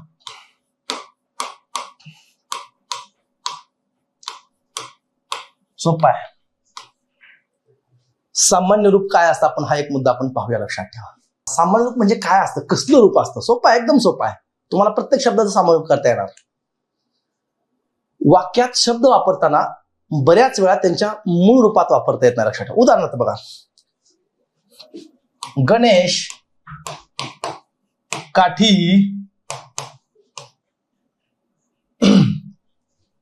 किंवा गणेश पाणी पोहतो. चालेल का असं वाक्य घेऊन चाललं तर? नाही. ह्याला वाक्य म्हणता येईल का? नाही. गणेश पाणी पोहतो चालेल का? नाही. मला म्हणायचंय मग याचा अर्थ गणेश पाण्यात पोहतो असं होईल. लक्षात ठेवा. म्हणजे पाणी या शब्दाचं मला रूप बदलावं लागतं. लक्षात ठेवा. पाण्यात.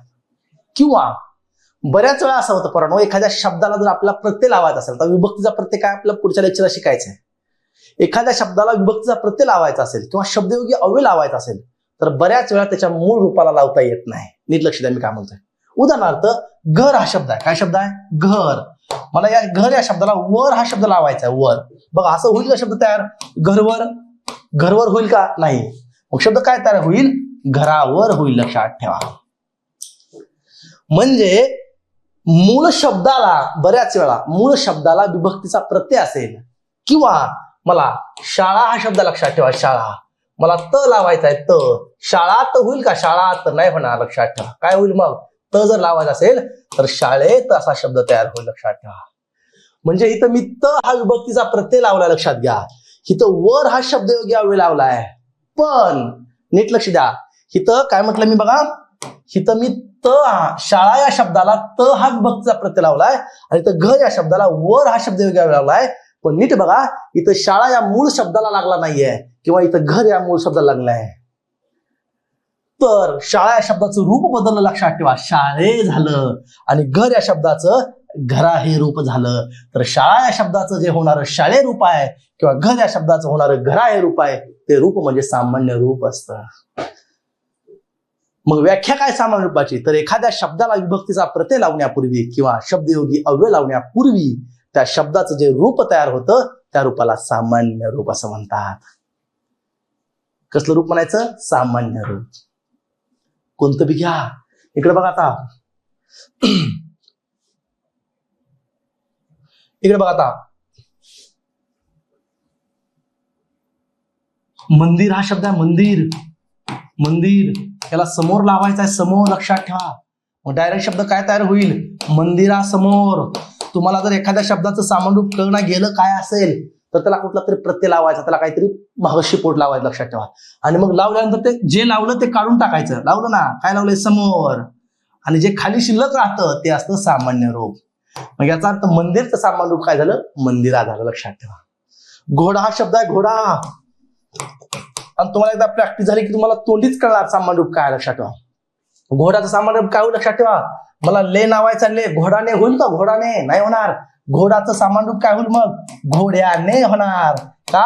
तर ने हा विभक्तीचा प्रत्यय लावलाय आणि विभक्तीचा प्रत्यय लावण्यापूर्वी त्याचं जे रूप तयार झालं ते असतं सामान्य रूप. मग आता यातलं लावलेला ने काढून टाका लेकरांनो. खाली राहिलं शिल्लक घोड्या. मुलगा. मुलगाचं सामान्य रूप काय होईल? मुला होईल. लक्षात ठेवा. देवचं सामान्य रूप काय होईल? देवा होईल. का? तर देवाने देवाला काय बी लावा. तुम्हाला एक साधं सोपं सांगतो सामान्य रूप कसं ओळखायचं किंवा कसं असतं सामान्य रूप किंवा कसं करायचं. तुम्हाला कोणताही शब्द सांगू द्या. लक्षात ठेवा. आणि तुम्हाला त्या शब्दाचं सामान्य रूप जर विचारलं, सामान्य रूप काय विचारलं? सामान्य रूप विचारलं. उदाहरणार्थ लक्षात ठेवा. दिशा हा शब्द आहे. दिशा. तुम्हाला विचारलं दिशा या शब्दाचं सामान्य रूप काय आहे, तुम्हाला नाही सांगता आलं तर काय काय सांगू तुम्हाला. दिशा या शब्दाच्या समोर काही लावायचं. ला लावा. बरोबर, ला लावा की. तो कोणत्या दिशेला गेला म्हणतो आपण, ला लावा. तर दिशा या शब्दाला जर ला लावलं लेकरांनो, तर शब्द काय तयार होईल, नवीन शब्द. तर नवीन शब्द तयार होईल दिशेला होईल. काय होईल, दिशेला. नक्की आहे, नक्की आहे. मग आता जे लावलं होतं ते काढून टाका. काय लावलं होतं मी, ला लावलं होतं, ला काढून टाका. खाली काय राहिलं, दिशे. याचा अर्थ दिशा या शब्दाचं सामान्यरूप झालं दिशे. बैल, बैल बैल आहे, बैल. बैलचं काय होईल, बैला ना. कारण बैलाने, बैलाला, बैलाचा, बैलासमोर, बैलाकडे काय बी लावा आणि जे लावलेलं काढा. जे राहतं ते सामान्यरूप राहतं, लक्षात ठेवा. एकदम सोपं आहे. नदी, नदीचं दोन होतं.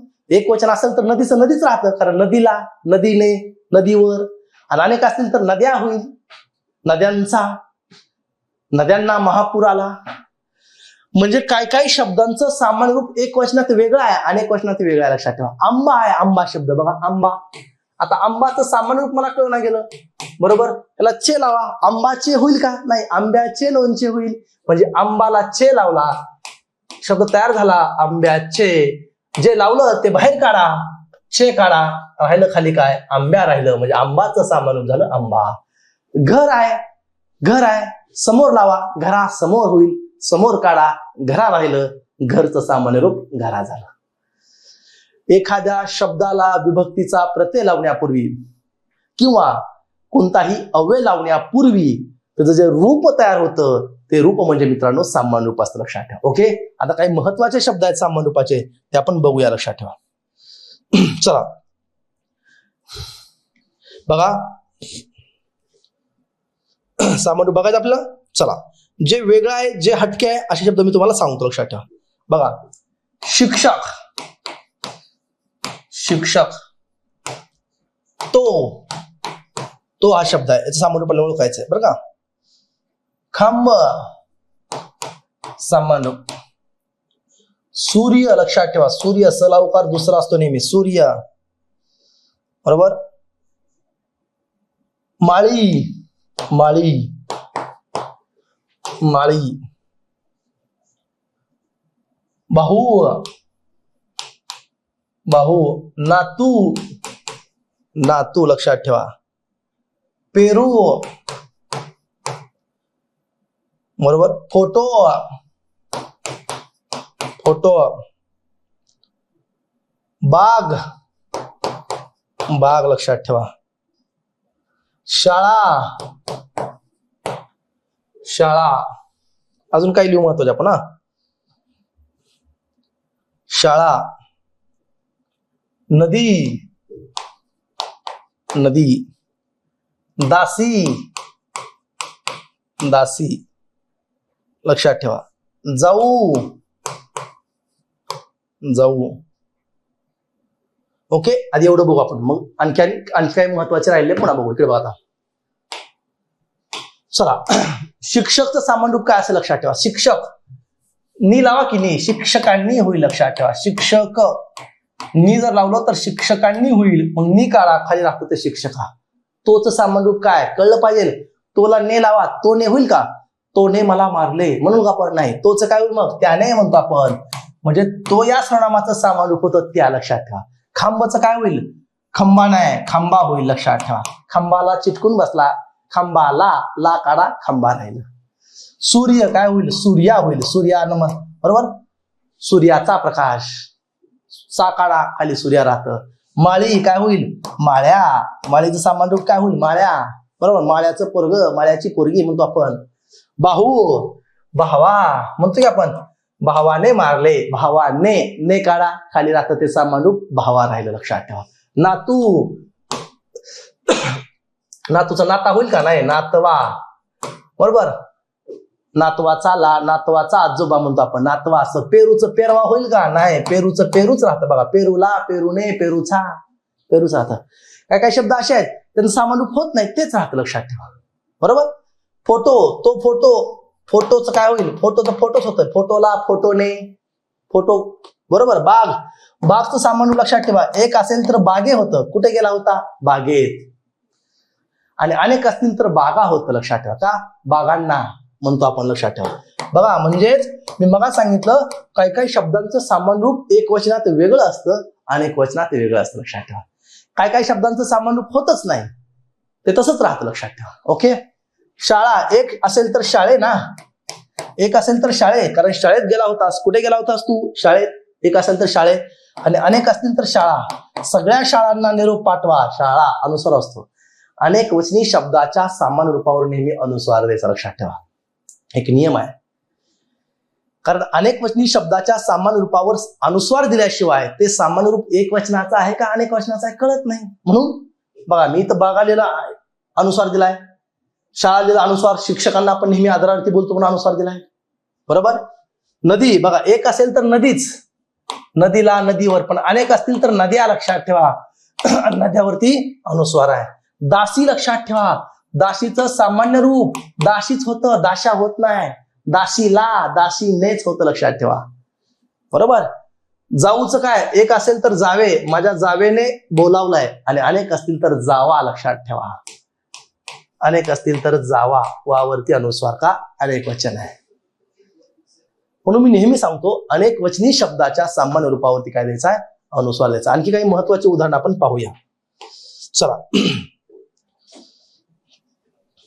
बघा, झाड, झाड, घर, मूल, मूल, बरोबर. पाणी, पाणी, लोणी, पाणी, लोणी, लिंबू, लिंबू, वासरू, वासरू, कुंकू, लक्षात ठेवा. कुंकू, आसू, कुंकू, आसू, तळे, तळे, खोके, खोके, डोके, डोके आणि नाणे. बाजूला एवढे शब्द. बघा, जवळपास प्रत्येक नियमातली मी तुम्हाला उदाहरण सोडून दिलं, लक्षात ठेवा. बरोबर. चला बघू आता यांचं सामान्य रूप काय होतं. सोपं आहे. झाड, झाडचं काय बोलले, झाडा ना, झाडाला, झाडावर होतं. मी तुम्हाला एक सुंदर नियम सांगितलं, लक्षात ठेवा. सामान्य रूप कसं असतं किंवा कसं ओळखायचं. बघा, झाड हा मूळ शब्द आहे, तर तुम्हाला सामान्य रूप विचारलं, सांगता नाही आलं, तुम्ही ने लावा की त्याला, ला लावा, वर लावा, समोर लावा काहीतरी, आणि लावल्यानंतर एक नवीन शब्द तयार होणार आहे. बघा, आता मी याला समोर लावायचा, मला झाड या शब्दाला समोर लावायचा, शब्द काय तयार होईल, झाडासमोर. मग समोर जो शब्द नवीन तयार होईल तो शब्द काय आहे बघायचं, आणि त्याला जे लावलंय का तुम्ही ते पुसून टाकायचं किंवा खोडून टाकायचं. काय लावलंय, समोर. आणि जे खाली शिल्लक काय काय खरं ते असतं सामान्य रूप असतं. ओके. घरचं काय होईल मग, घरा. मूलचं मुला होईल, पण मला उकार पहिला येईल, लक्षात ठेवा. पाणीचं काय, पाण्या, पाण्यात गेला, लक्षात ठेवा. लोणीचं लोण्या होईल, लोण्या, लोण्या, लोण्याचा गोळा, लोण्या होत असतं, लक्षात ठेवा. ओके. लिंबूचं काय होईल, लिंबा, लिंबाचं लोणचं म्हणतो आपण. वासरूचं काय होईल, वासरा, वासराने म्हणतो आपण. कुंकूचं कुंका होत नसतं, लक्षात ठेवा. कुंकूचं कुंकवा होत असतं. माझ्या कुंकवाचा धनी म्हणतो आपण. कुंकवाचा, चा काढा, खाली राहिलं कुंकवा राहिलं, लक्षात ठेवा. आसूचं काय होईल, आसवा. मी आसवांचे पाठ वाहिले म्हणतो आपण. आसवांचे, चे काढा, आसवा राहिलं खाली. तळे, तळे, तळ्या होईल, लक्षात ठेवा. तळ्यात गेला होता, तळ्यात. बरोबर. खोके, खोकेचं खोक्या होईल, लक्षात ठेवा. त्या खोक्यात काय आहे म्हणतो आपण, डोके, डोक्यावर काय आहे, म्हणजे डोक्या झालं. नाणे, नाण्या, लक्षात ठेवा. ओके. हे सामान्य रूप आहे. फार कधी प्रश्न येत नाही, पण आहे म्हणून मी तुम्हाला सांगितलं, लक्षात ठेवा. सामान्य रूप कळलं असेल तुम्हाला, कसं शोधायला सांगितलं, आणि जे काही महत्वाचे शब्दात लक्षात ठेवा. बघा, मी सगळे शब्द सांगितले. सामान्य रूप कसं ओळखायचं, कसं असतं हे देखील मी तुम्हाला सगळं सांगितलंय. सामान्य रूप का घ्यावं लागतं तेही तुम्हाला मी सांगितलंय. आणि सामान्य रूपाचे जे काही महत्वाचे उदाहरणं आहेत, लक्षात ठेवा. हे सगळी महत्वाची उदाहरणं मी तुम्हाला सोडून दाखवलेली आहेत, लक्षात ठेवा. ओके. आज आपण 4 टॉपिक पाहिले, लक्षात ठेवा. पहिला नाम पाहिला, पुन्हा सांगतो 2 मिनिटात आपण काय काय पाहिलं. पहिला नाम पाहिलं, लक्षात ठेवा. नामानंतर सर्वनाम नाही पाहिलं आपण लगेच. नामानंतर नामावर अवलंबून असणारी पहिली गोष्ट पाहिली, नामाचं लिंग पाहिलं. छोटे छोटे घटक आहेत हे. नामाचं लिंग पाहिलं, नामाचं वचन पाहिलं, आणि नामाचं सामान्य रूप पाहिलं, लक्षात ठेवा. नामावर अवलंबून असणारी एक गोष्ट राहिली, नामाची विभक्ती, लक्षात ठेवा. मग उद्याच्या लेक्चरला आपण नामाची विभक्ती पाहूया, सर्वनाम पाहूया, विशेषण पाहूया, जे काही होतील टॉपिक तेवढे आपण पाहूया. मी पुन्हा सांगतोय याच्यामध्ये खूप काही गोष्टी असतात लक्षात ठेवा, पण मी तुम्हाला तुमच्या परीक्षेच्या दृष्टिकोनातून जे आवश्यक आहे, जे महत्वाचं आहे ते तुम्हाला मी सांगतोय. मग तुम्ही हे पाहिलं पाहिजे लक्षात ठेवा. घरी तुम्ही सरळ सेवेचे प्रश्न सोडवले पाहिजे लक्षात ठेवा. जेवढे टॉपिक होते आपली तुम्ही नाम वाचला पाहिजे, नामावरचे प्रश्न सोडवले पाहिजे लक्षात ठेवा. सेम तसं आहे, प्रत्येक चॅप्टरवरचे प्रश्न तुम्ही वाचले पाहिजे, ते प्रश्न तुम्ही सोडवले पाहिजे लक्षात ठेवा. ओके. आणि ते प्रश्न तुम्ही सोडवल्याशिवाय लक्षात ठेवा तुम्हाला मार्क्स मिळणार नाहीत. आणि मी पुन्हा एकदा सांगतो, मी तुम्हाला पहिल्या दिवशी सांगितलं होतं की मराठीचे तुम्हाला जिथून सरळ सेवेचे प्रश्न मिळतील, मग नेमकं TCS पॅटर्न काय लक्षात ठेवा, तो तुम्हाला समजला पाहिजे. बरोबर. आता बघा, TCS पॅटर्नला मी तरी सांगितलं काही घटकावरती जास्त प्रश्न विचारलेत, पण भविष्यात त्याच घटकावरती विचारतील काय सांगता येत नाही, नवीन घटकावरती विचारतील. म्हणून आपल्याला काही घटक सोडले तर आपण जवळपास सगळ्या घटकांची आपल्याला थोडक्यात अभ्यास करावा लागतो लक्षात ठेवा. येतं लक्षात. आणि मी तुम्हाला मगाही सांगितलं की लिंग आणि वचनावरती मला जास्त प्रश्न, काही पेपर पाहिले मी, तर लिंग आणि वचनावरती जास्त प्रश्न मला तिथं आढळले लक्षात ठेवा. म्हणून तुम्हाला लिंग आणि वचनाची भरपूर उदाहरणं मी तुम्हाला सांगितली. बरीच उदाहरणं मी फळ्यावरती बोर्डवरती लिहितो लक्षात ठेवा, आणि बरीच उदाहरणं मी तोंडी सुद्धा तुम्हाला सांगतोय. असं होत नाही 2 उदाहरणं सांगितली पुढे गेलो असं नाही. 10, 20, 30, 40 उदाहरणं मी तुम्हाला सांगितलं लक्षात ठेवा. आपण पाठीमाग चॅप्टर पाहिला संधीमध्ये, तो तुम्हाला मी किती उदाहरणं बोर्डवरती सोडून दिले होते लक्षात ठेवा. बरोबर. तर ही गोष्ट तुम्ही लक्षात ठेवा. तुम्ही घरी अभ्यास करा, मराठीचा करा, इंग्लिशचा करा, सगळ्या विषयांचा तुम्ही अभ्यास करा, कारण मेरिट खूप जास्त लागतं लक्षात ठेवा सरळ सेवेचं. 80, 100 पैकी जर असेल प्रश्न किंवा मार्क असतील तर 85, 90, 95 पर्यंत मेरिट लागतं लक्षात ठेवा. आपला अभ्यासही तसाच पाहिजे. एकही मार्क जाता कामा नये लक्षात ठेवा. मराठीला 25 प्रश्न असतील आणि 25 गुण असतील तर 25 पैकी 25 सुद्धा मार्क पडतात. सोपं असतं लक्षात ठेवा. पण तुम्हाला तसा तो अभ्यास करावा लागतो, त्याच्याशिवाय तुम्हाला तेवढी मार्क पडत नाही. ओके, येतं लक्षात. तर अशा प्रकारे आपण आज नाम पाहिला, लिंग पाहिलं, वचन पाहिलं आणि सामान्य पाहिलं लक्षात ठेवा. याच्या पुढचे जे टॉपिक आहेत ते आपण पुढच्या लेक्चरला पाहूया. या ठिकाणी आपण थांबूया. थँक्यू.